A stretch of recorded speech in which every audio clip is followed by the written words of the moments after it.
my esteemed brother, elder brother, with whom I had the privilege of sitting in the Supreme Court, Justice Navlekar, Shrimati Dwivedi, and the members of the family of Justice Dwivedi, Justice Shukla and Justice Chawla, who are especially present here, Dr. Singh, Dr. Surya Prakash, Dr. Arya,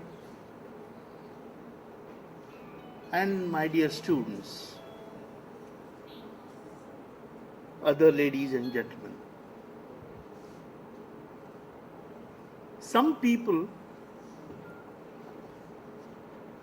though are born, never live. Some persons, though live in their lives, they don't live after their death. But Justice Dwivedi was a person who lived through his life and is living even today. In Sanskrit, there is a beautiful shlok. Shateshu jayate shuraha. A valiant man is only one amongst 100. Sahastreshu cha panditaha. A learned person is only one amongst 1,000. Vakta dasha sahastreshu. A orator is one only amongst 10,000%. Data bhavati vanava. But a giver, a donor, whether he is created or not is not known to anybody. Meaning, a donor is extremely rare. When I read the life account of Justice Dwivedi, I found him to be a donor. In his brief stint of 9 years at the bench, Justice Dwivedi created a great impression as a champion of environmental laws and the human rights. These persons, why I said that some persons live only through their lives, because they are never remembered after they are taken by the icy hands of death. But Justice Dwivedi is fortunate. We are fortunate to remember Justice Dwivedi, who has contributed so much to the society during his life and now even after his life for you students who are going to be benefited. I don't know whether you are going to be benefited by my lecture, but I am sure you are benefited by the earlier lectures, the tall personalities like Dr. Abdul Kalam and Dr. Galanta. The reason why I accepted this invitation was because of the two law clerks that I have. Both of them are from this very institution. Both the law clerks, one is Tanvi Pagare, other is Maitri Kakade. Both of them helped me in my research, in writing the judgments, and helped me in my facts. That was one reason. Second and the most important reason is that though I am a Maharashtrian, though I practiced in Nagpur, though I was a student in Varora and Nagpur, in fact I come from this very state, that is Chhindwara, and therefore I have special affinity for Madhya Pradesh, and that is how I decided to come here and to mix with the students. Let me clarify some ideas. I have not come here with the idea of telling you something. I have come here with the idea of interaction with the students. Therefore, I would be expecting some questions from the students. I would also be putting questions to the students. And I expect the students, if any, I see quite a number of them. Your principal was apologetic for the thin attendance, and he gave two reasons: one, the match, and two, the holidays, and so on and so forth. I don't mind even talking to a single student.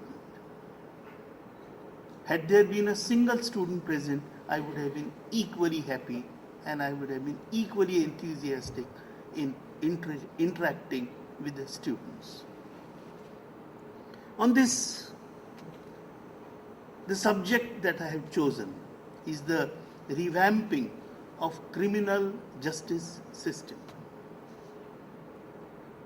When we use the word revamping, we presume that the criminal justice system in this country has failed.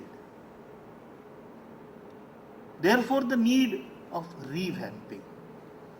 Well, I don't agree. I'm not a pessimist. When I look at the half-filled glass, I only look at the filled portion of the glass, not at the empty portion. So I say the glass is half filled. I don't say the glass is half empty. When we speak of the criminal justice system, I still maintain, and maintain with full gusto, with full enthusiasm and full responsibility, that our criminal law system, criminal administration of justice system is not only working, but it is working in full gears, with full gusto, with full enthusiasm, and with full efficiency. But then why the necessity of revamping the system? Now, I'm talking especially to the students because I want certain facts to be known. Dr. Singh will pardon me for saying so, but I have found that the students of the national law schools are extremely poor in the procedural laws. When I found there are a number of students who come as the trainees from various colleges, ILS Pune, KS Law College Bombay, Bangalore Law School, Hyderabad, Jodhpur, Calcutta. I happen to be a member of the governing council of the Bangalore Law School. I was a member of the governing council, being a Chief Justice of West Bengal on the board of Law College NUJS at Calcutta. But my common observation is that the students in these colleges, prestigious national law schools, are extremely poor in the procedural laws. Let's do some hard talking. When I asked a person, a lady lawyer, and there is no dearth of lady lawyers in Supreme Court, they are increasing day by day. I just asked her, what is the investigating officer supposed to do after he registers the first information report? What is the first thing that he does? What is the thing that he must do? What is the thing which he doesn't do? If he doesn't do, the court suspects the first information report. The genuinity, correctness, or the fact of the report having been lodged. The lady could not answer the question. I hope you know the answer. I am not too sure that you know the answer. But well, I'm not going to put you in the awkward situation by asking the question. Instead, I'll tell you that the first thing that he has to do is to send the copy of the report to the nearest magistrate. So that is section 157 of the Criminal Procedure Code. That establishes the genuinity of the FIR. That the FIR was, suppose the FIR is shown to have been registered at 1 o'clock, and it is to be established because the lawyers, the intelligent criminal side lawyers, I won't say criminal lawyers, because then the people say they are criminals and the lawyers. So I won't call them that, because I was myself practicing on the criminal side. So when you want to fix the time, that yes, it was actually, the murder took place at 11 o'clock and the FIR reached at, say, 12 o'clock, to establish the time, he must send the copy of the FIR to the magistrate. Dr. Singh will also note that I would like someday to come and take the law of crimes and the procedure. I have offered this, and I have invitation from the Bangalore Law School.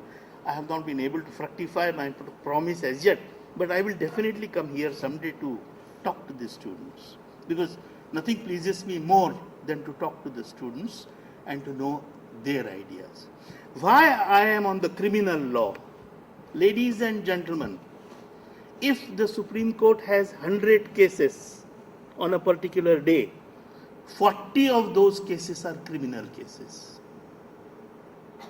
Please stop degrading the criminal law. That's a criminal law. Students of the national law schools have this tendency of degrading the criminal law. You don't realize the importance of the criminal law. The real law is the law of property. The real law is the law of intellectual property. The real law is the law of IT. The real law is law, commercial law, corporate law. Because you are all dazzled by those laws without realizing that the whole Indian committee is first concerned with the criminal law. And such of you, unfortunately they are very less, they are very few, who take to the litigation after your law degree, will immediately realize the big impact of criminal law, not only on the society in general, but on the law courts themselves. A hue and cry that so many crores of criminal cases are pending, and huge pendency, and so on and so forth. Well, the Chief Justice of India has explained, what do you call pendency? Suppose the murder takes today. Well, for first 2 or 3 years it cannot be solved. Till then the accused has to be behind the bars if he is not able to get the bail. Now I'll tell you an example. I had been to China in December. I was leading a judicial delegation in China. Beautiful infrastructure wherever we went. I went to Shanghai, I went to Beijing, I went to Tianjin, I went to the Peking University of Law also, and I saw the courts. I saw the beautiful court halls. I saw the beautiful computers. I saw the computer controlled rooms. I saw few of the judges also. I saw everything. I just did not see the criminals. They did not allow me to see the trials. They did not allow me to hear a single argument before either the high power, they call it high people's court. What is high court for us is high people's court for them. What we call Supreme Court, it is Supreme People's Court in China. They showed everything. So there is everything there. There is a wonderful infrastructure. There is everything that is. I was absolutely surprised to note that if a witness is to speak about the document, the court sees the whole document, huge document on the front wall because of the computerization. All that when we returned, the press asked me, what did you judge? What did you see in China? I said, the infrastructure. They said, Judge, did you not see anything? I said, yes, they have everything. They have the infrastructure sans without the justice. And the only difference in this country and that country is that we have no infrastructure but the justice.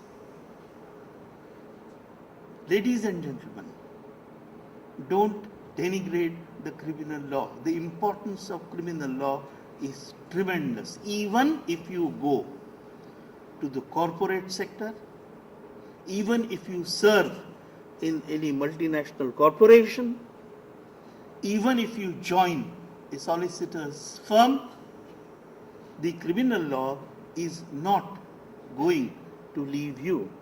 The criminal law will have to be an integrated part of your system. Therefore, I have chosen this subject that most of my student friends are going to come in touch with the criminal law, and therefore I wanted them to see how the system works, whether it works at all. It does work.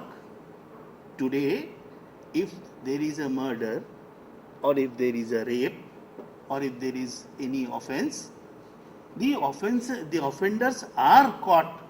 The offenders are not only caught, but they are brought before the court, and our sessions judges deal with them, our magistrates deal with them, and put them behind the bars or acquit them, or so on and so forth.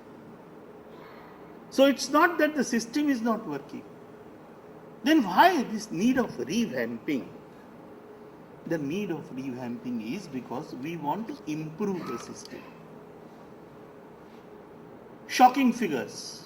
When I was Chief Justice in Calcutta, an appeal came. The appeal was for offence under section 302.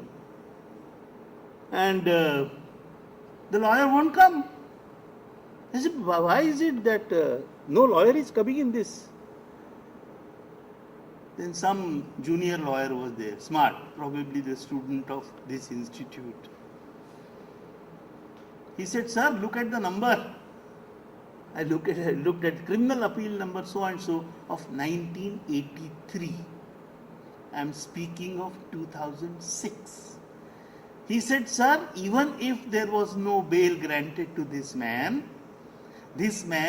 would be behind the bars for 23 long years. Because if the appeal is 1983, the presumption is that he was arrested and is behind the bar at least from 1981. 19 plus 6, 25 years, no court had the time to hear his appeal.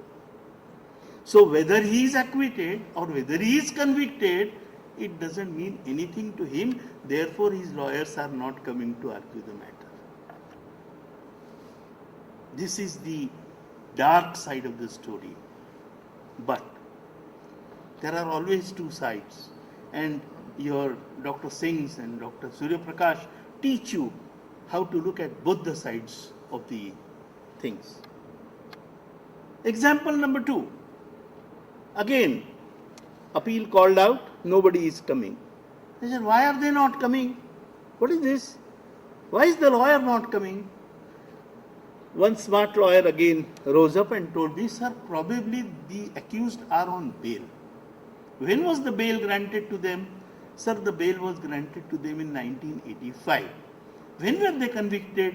In 1985.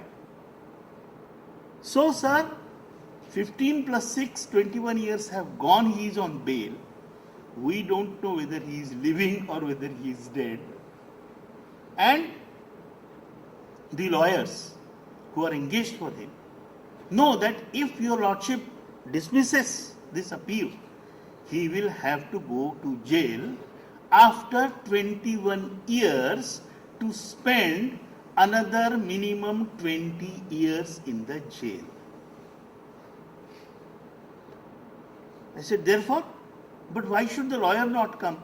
Sir, that is because they are on bail, and so long as if the lawyer doesn't come, your lordship can't proceed. I said, that is also right. I can't decide a criminal appeal unless I hear the lawyers, and the lawyers are not prepared to come.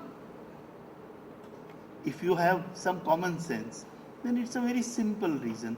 I said, I passed an order, issue a non-bailable warrant of arrest against the accused, directing him to be produced before the court in precise 3 days.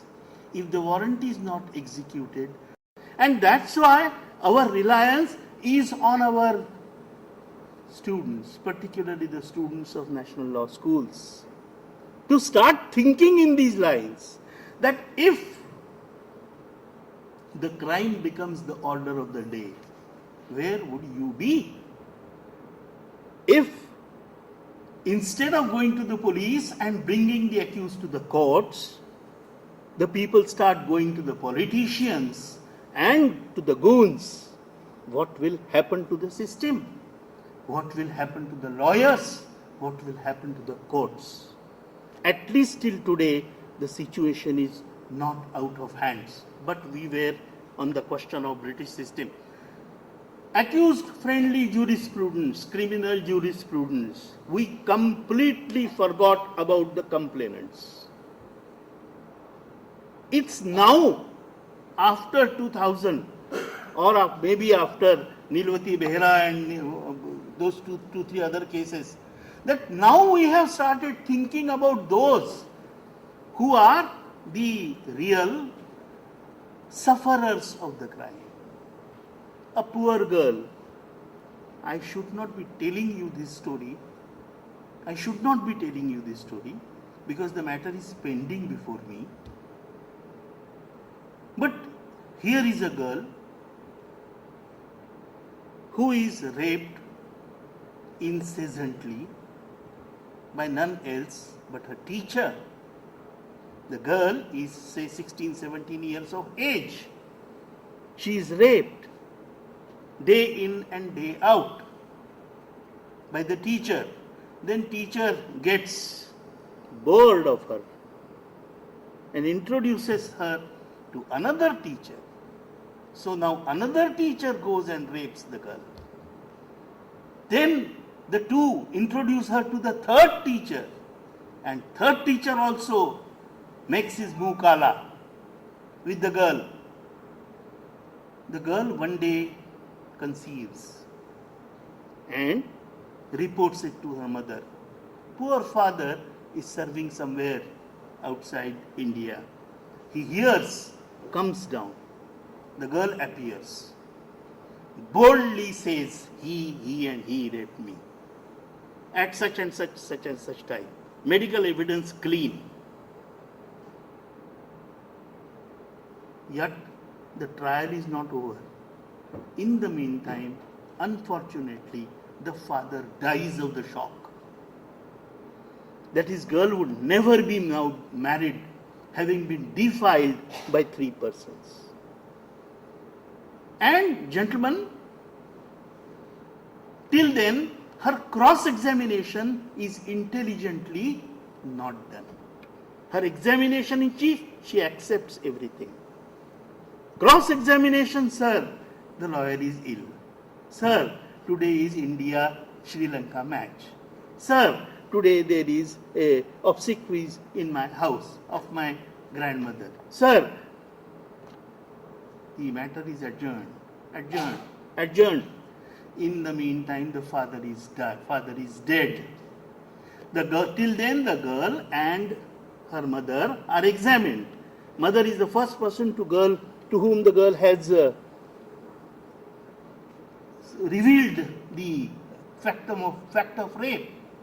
And now, gentlemen, father is dead. The girls come in the cross-examination. The first question that is asked, has this man raped you? No, sir. Has that man raped you? No, sir. Then why did you say this? Sir, I was the death of the father. The intelligent move on the part of the lawyer not to cross-examine her till such time as she comes within the actual clutches of the circumstances. Ladies and gentlemen, it is for you to realize this. Because if this goes on, the common man's belief in the legal system will be over. Then he will not go to the courts, he will not go to the police.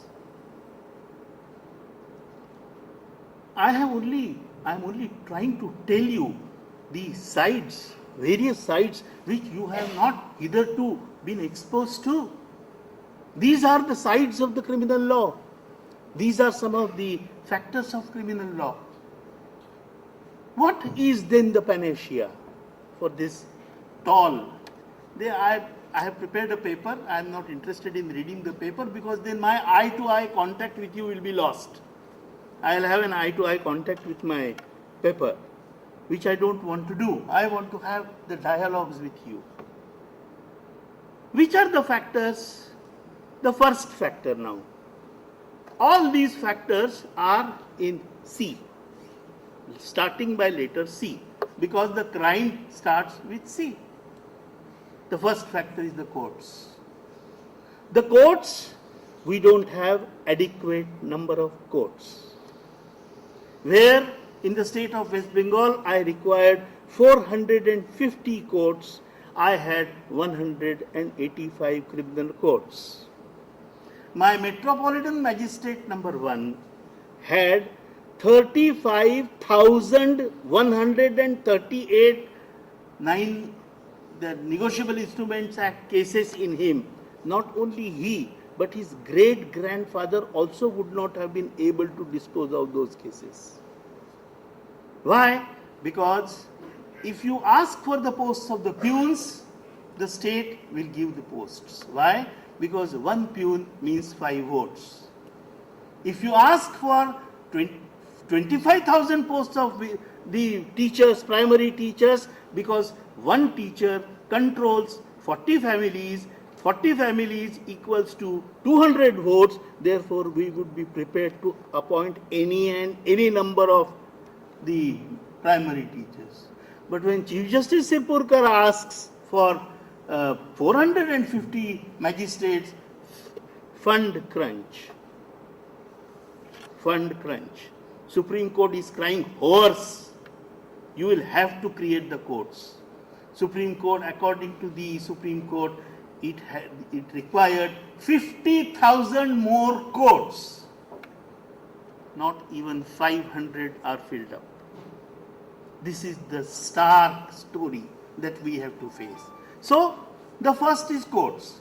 And when we have the courts, you will have to create the infrastructure to train the magistrates, the infrastructure to train the prosecutors, the infrastructure to at least activate the magistrates' minds. Some of the magistrates don't even bother to look at the persons when they are brought before the accused, before the court.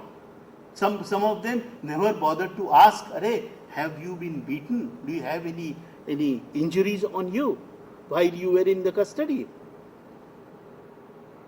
So, the courts. And I was the in-charge judge of Nagpur district when I was the High Court judge of the Bombay. I went to a place called Kuhi. We had appointed a lady magistrate. There are a number of ladies here.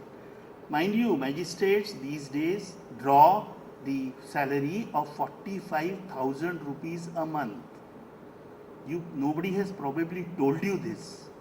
If you pass out from here in first division, appear for the competitive examination and are selected, you will be starting your life on 45,000 rupees a month with a raw, untrammeled and uncontrolled power in your hand. Not only the President of India can ask you either to convict the man or to acquit the man, or to decree the suit or dismiss the suit. You can say straightway tell the President of India, "Please mind your own business, I know how to write the judgment." I just wanted some young blood to be attracted towards my judicial academies, towards the courts, and therefore this information, this is besides the point. But I went to Kuhi, a place called Kuhi. We had opened a court, village court, sarpanch, this, that, leaders, MLAs. We have given the court. Then I went to find where the court was working. It was working in a godown. And the chamber of the lady magistrate was the 4 curtains by gunny bags. So my lady magistrate was to sit there in the scorching heat of Nagpur of 48 or 49 in the afternoons. And I said, oh, this is the chamber. Yes, sir, this is the chamber. I said, but where is the bathroom? Sir, there is no toilet. So the poor lady magistrate would not have even the facility of toilet. I said, when I am withdrawing the court, what is my lady magistrate going to do? And where would she go? This is the state of affairs in so-called progressive Maharashtra. Try to realize this. Try to realize this. When you don't give the infrastructure to the courts can't work. A magistrate has to start his day at 8 o'clock, do the morning court, come back, have his food, go and do the day court, and is also expected to work in the evening court. In the meantime, he is expected to go to Lok Adalats, and you don't give him the stenographer or a computer. Now, fortunately, all the magistrates are being provided with the computers, so that they don't have to rely on the stenographers. They can go to Dragon course and start dictating their judgments. But unless you give the infrastructure to the courts, the things will not work. The first C is over. Second C is constabulary. Constabulary, a constable, 9th pass, he becomes the head constable and is supposed to investigate into the crime, the most crime. What is the crime? Cyber crime. The constable does not know C of computer. He is the head constable. He does not know how to take the first information report. And yet, he is there. At least give computers to all the police stations. At least train every sub-inspector of the computer. At least when you raise a constable to the post of head constable, give him some training, tell him what is Google, what is the internet. He doesn't know even those terms. Ladies and gentlemen, if you have such kind of investigating officers, what do you expect? And how much do you pay him? I had gone to America, England, where the ordinary constable is addressed as officer. Our constables, half of them are polishing the shoes of the DSP's daughter. Remaining half of them are removing the grass from his bungalow. Still others are purchasing the vegetables for their mem saab. If this is the story of our constables, who is going to respect those constables? And if nobody gives the respect to the constables, what kind of investigation? Yes, a little digression. I was a judge, Madras High Court. Madras, as you know, gets very hot. And Madras, Tamil Nadu's hosts of most of the lady constables, maximum lady constables. I went out. I had to go to some conference at 1 o'clock in the afternoon. I saw a lady constable. She was obviously carrying for 5 months. She was on the family way. And she was standing there. I said, my dear lady, why are you standing here? She said, no sir, the VIP is to pass from here. Some higgledy-piggledy of a VIP was to pass from that street.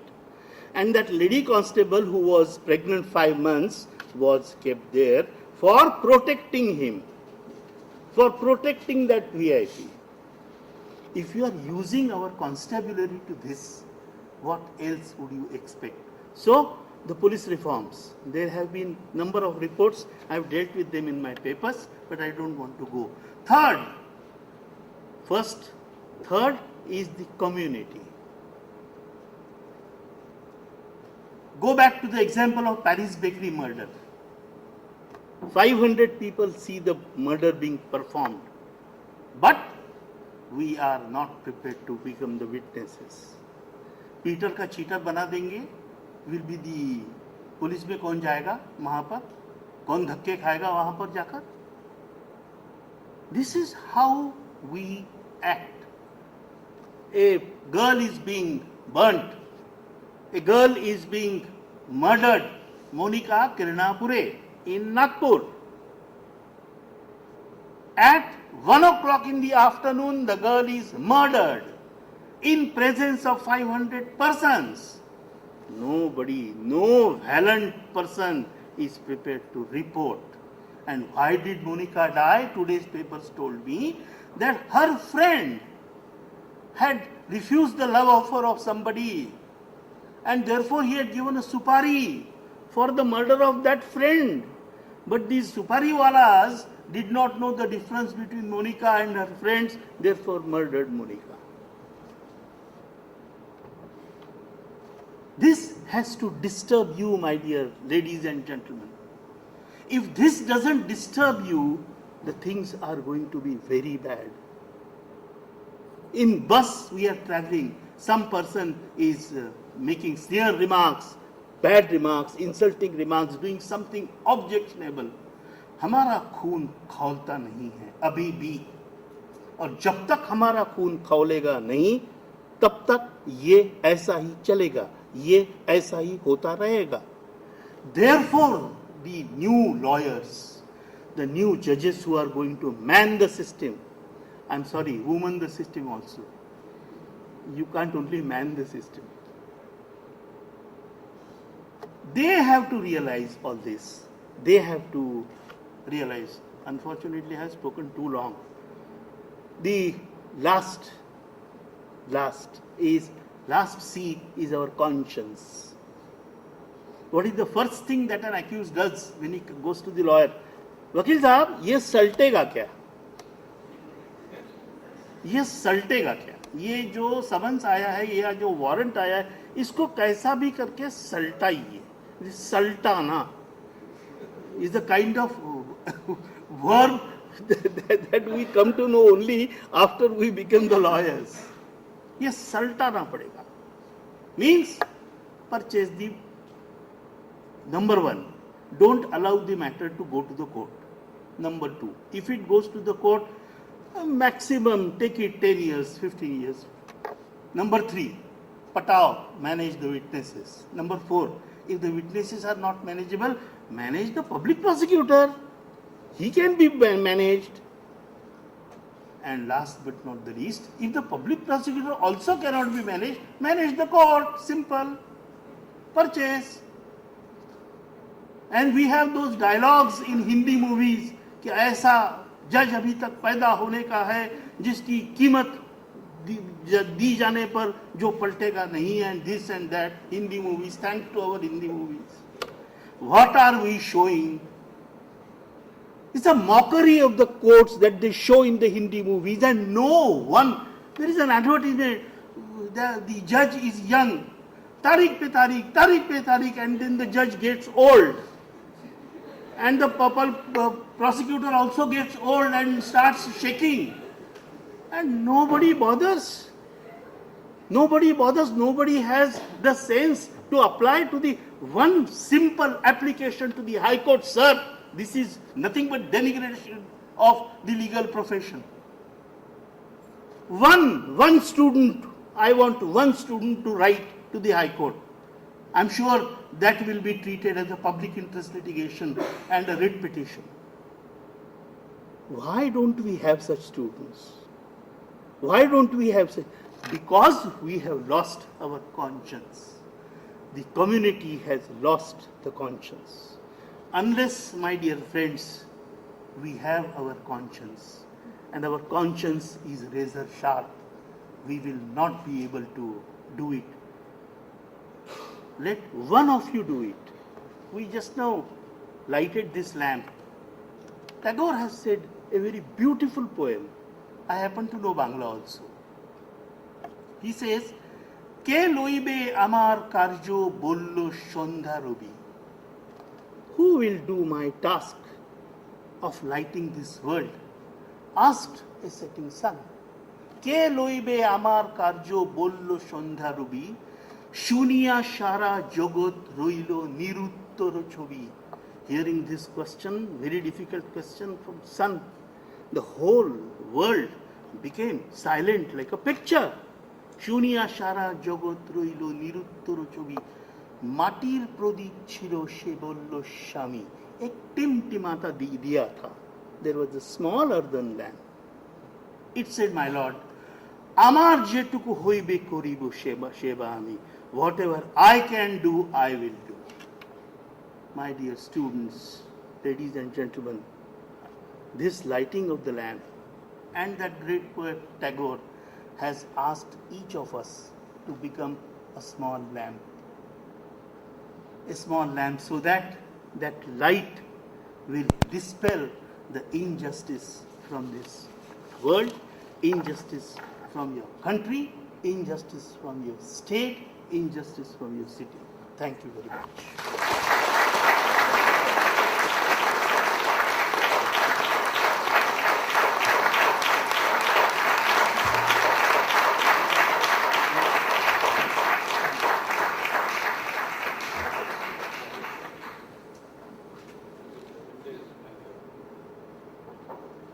Thank you very much, sir. I know that the address by sir has really rekindled a kind of energy in our students, and I was aware of the fact that two of our students, I think, Kathy is still working with sir presently. She's with this disabled. And before I go for the interactive session, because I open the floor for the, as sir has also expressed this desire that it should not be something like that that sir has spoken. You do have to have your questions with sir, and sir also would like to ask questions from you, so be ready for